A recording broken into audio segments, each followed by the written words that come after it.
연말 기도일 새벽 기도회를 찬양 부르시고 기도하고 시작하겠습니다.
사랑이 많으신 아버지 하나님, 오늘도 긴 기다림이란 낭독문을 낭독하겠습니다. 낭독하는 이와 듣는 모든 이가 은혜 받는 시간 될 수 있도록 함께 하시기를 사랑이신 예수 그리스도 이름으로 간절히 기도합니다. 2025년 연말 기도주일 셋째 날, 별을 바라보며 가서 그리스도의 재림을 선포하리라 총주제 아래 제목은 긴 기다림입니다. 기다림은 힘들 수 있다. 2023년 11월 히말라야 북부에서 건설 중이던 터널 일부가 붕괴되면서 노동자 41명이 거대한 잔해 속에 갇혔다. 터널 길이는 거의 5km에 달했는데 힌두교 순례지의 접근성을 개선하고 경제 발전의 기회를 제공할 예정이었다. 공사는 어느 지질학자가 암석증이 약한 지대라고 평가한 곳에서 진행되고 있었다. 붕괴가 발생할 수 있다는 사실을 알고 있었다. 정교한 기계 장비를 이용한 수차례 구조 시도가 실패하자 탄광 노동자팀 24명이 거대한 잔해를 손으로 파헤쳐 갇힌 노동자들에게 접근해갔다. 잔해 뒤에 갇혀 17일간을 불안 속에 보낸 후 구조된 한 남자는 거기서 오랫동안 있어야 한다는 사실이 분명해지면서 마음이 흔들렸다고 말했다. 그러나 구조대의 도착을 기다리는 일이 얼마나 힘들든 간에 우리는 결코 희망을 잃지 않았다라고 그는 덧붙였다. 우리의 복된 소망, 약 6천년 전 인류의 본래 모습이 에덴 동산에서 무너져 버린 뒤로 지구는 구원을 기다리고 있다.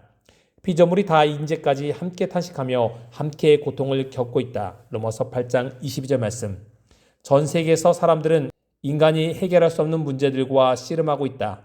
개인적, 신체적, 관계적, 사회적 압박이 갈수록 심화되고 있지만 오늘날 맞닥뜨린 문제들이 인간의 손으로 해결될 기미는 전혀 없어 보인다. 그러나 하나님의 자녀인 우리는 밝은 미래를 기대한다. 인도에서 40명의 남성이 극적으로 구조되었듯 예수의 재림은 언젠가 우리의 삶에 개입해 영혼의 문을 열 것이다. 하나님이 모든 눈물을 그 눈에서 닦아주시니 다시는 사망이 없고 애통하는 곳이나 곡하는 것이나 아픈 것이 다시 있지 아니하리니 처음 것들이 차 지나갔음이로라. 계시록 21장 4절 말씀입니다. 교회가 예수의 재림을 선포하고 기록하고 갈망한 지가 오래되었기에 과연 예수께서 곧 오신다는 믿음이 타당한가라고 물을 수 있다. 세상의 만연한 죄악을 예수 재림이 가까웠다는 증거로 제시하는 작가와 설교자들이 있지만 이 세상은 오래전부터 죄로 가득한 세상이었다는 사실을 기억해야 한다. 인류 최초로 태어난 사람은 살인자가 되었다. 이 땅을 타락시킨 부패가 너무 심해 하나님이 세상을 홍수로 멸하고 8명만 보존하신 지도 4,000년이 넘었다. 그렇게 주께서 강림하신다는 약속이 어디 있느냐? 베드로서 3장 4절 말씀라고 말하는 것이 전혀 이상하지 않다. 그러나 복스러운 소망 디도서 2장 13절을 믿고 기도하는 사람은 우리가 믿음으로 행하고 보는 것으로 행하지 아니함이로라. 고린도서 5장 7절 성경 말씀을 마음에 새긴다. 예수께서 재림하신 날과 시작은 알 수 없지만 하나님께서 하신 말씀은 반드시 이루어진다는 믿음에 충분한 근거가 있다. 약속을 기다리며 가인이 태어났을 때 하와는 자신이 메시아를 낳은 줄로 알았다고 보는 학자들이 있다. 엘렌 화이트는 아담과 하와가 자신들의 맏아들이 구주이기를 바라면서 그 아들을 기쁨으로 환영했지만 이 약속의 성취는 지체되었다라고 진술했다. 메시아의 출현까지는 수천 년이 더 흘렀다. 하나님이 아브라함에게 가나안 땅을 약속하신 뒤 이스라엘 백성이 약속의 땅에 들어오기까지는 약 500년의 시간이 흘렀다. 이집트의 뜨거운 태양 아래서 노예를 일하던 히브리 사람은 하나님의 백성이 영원히 포로로 남을 거라 생각했을 수 있다. 요셉을 알지 못하는 세왕 출애굽기 1장 8절에 이집트에서 일어나자 약속의 땅에 대한 생각은 환상처럼 보였을 것이다.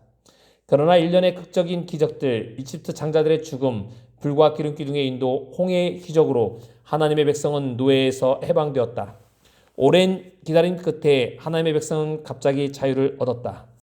예언의 성취를 바라보며 예수의 재림이 얼마나 가까웠는지를 가늠하려는 것이 인간의 본성이다. 전쟁, 전염병의 발생, 금융 불안정, 기술 발전 등은 예수의 재림이 임박했음을 암시한다. 예수께서 재림의 징조들을 나열하신 뒤 훗날의 제자들에게 이런 일들이 일어나기 전에 시작하거든 자신의 재림이 가까웠을 뿐 아니라 문 앞에 이르렀음을 알 수 있다고 말씀하셨다. 그럼에도 한때 살아 생전에 예수 재림을 보리라 확신했던 이스라엘 아버지들과 어머니들은 하늘이 두루마리처럼 말리는 모습을 보지 못한 채 계속 잠들어 있다. 계시록 6장 14절 말씀. 우리는 어디에 있는가? 예수께서 알려주신 시대의 징조는 얼마나 더 가야 하는지를 알려주기보다는 우리가 어떤 길 위에 있는지를 알려주는 이정표이다. 영국 런던에서 리즈까지 차를 운전하는 사람은 런던을 출발하면서 목적지까지 거리가 약 320km임을 알 수 있다. 그러나 목적지가 얼마나 가야 하는지를 모르더라도 M1 고속도로라는 표지만으로 자신이 올바른 길에 들어섰음을 알 수 있다. 교회 증언권에서 엘렌 화이트는 멀지 않아 큰 변화가 이 세상에서 일어나고 마지막 동요가 신속히 시작될 것이라고 말한다. 예수의 재림으로 이루어진 사건들은 예상치 못한 시점에 신속히 이루어질 것이다. 우리는 예수께서 다시 오실 때를 인내와 믿음으로 기다리면서 그분이 와서 자신 있는 곳에 우리도 데려가실 것을 믿으면 된다. 요한복음 14장 3절 말씀. 그러므로 너희는 담대함을 버리지 말라. 이것이 큰 상을 얻게 하느니라. 너에게 인내가 필요함은 너희가 하나님의 뜻을 행한 후에 약속하신 것을 받기 위함이라. 잠시 잠깐 후면 오시리가 오시리니 지체하지 아니하리라. 나의 의인은 믿음으로 말미암아 살리라. 또한 뒤로 물러가면 내 마음이 그를 기뻐하지 아니하리라 하셨느니라. 우리는 뒤로 물러가 멸망할 자가 아니요 오직 영혼을 구원함에 이르는 믿음을 가진 자니라. 히브리서 10장 35절 39절 말씀. 어떻게 보이든 우리가 얼마나 오래 기다렸든 간에 예수께서 곧 오실 것임을 우리는 알 수 있다. 그분이 약속하셨기 때문이다. 그리고 그날이 오면 우리는 갇혀있던 인도의 건설 노동자들처럼 구원받을 것이며 죄로 얽매인 세상에서 해방되어 영원한 생명의 봉을 누릴 것이다. 하나님의 백성은 결코 희망을 잃지 않았다는 말이 메아리치기를 바란다. 하나님의 백성은 희망을 버리지 않는 사람들입니다. 예수님의 재림을 고대하면서 여러분의 믿음을 잘 지키시고 주변의 이들의 믿음도 북돋아주는 여러분과 제가 되기를 바라면서 낭독문을 마치겠습니다. 기도주일 셋째 날 기도 제목을 말씀드리겠습니다. 오늘의 낭독 말씀이 내 삶에 적용되도록 기도해 주시기 바랍니다. 교회 환자들을 위해서 기도해 주십시오. 갈비뼈가 아프신 김정희 집사님, 김삼희 집사님과 이명자 집사님 그리고 주재 원장님의 건강을 위해서 그리고 뇌경색으로 쓰러져서 병원에 입원해 계신 우리 주기원 장로님의 회복을 위해서 기도해 주시고 담임 목사의 발과 어깨 회복을 위해서 그리고 성도들의 건강을 위해서 함께 기도해 주시기 바랍니다. 세 번째 정목자 집사 가정과 신선한 집사 가정을 위해서 함께 기도해 주시기 바랍니다. 네 번째 재림교회 수익기관인 식품, 병원, 시조사 등을 위해서 기도해 주시기 바랍니다. 마지막으로 개인이 가지고 계시는 기도 제목으로 음악이 마칠 때까지 기도하도록 하겠습니다.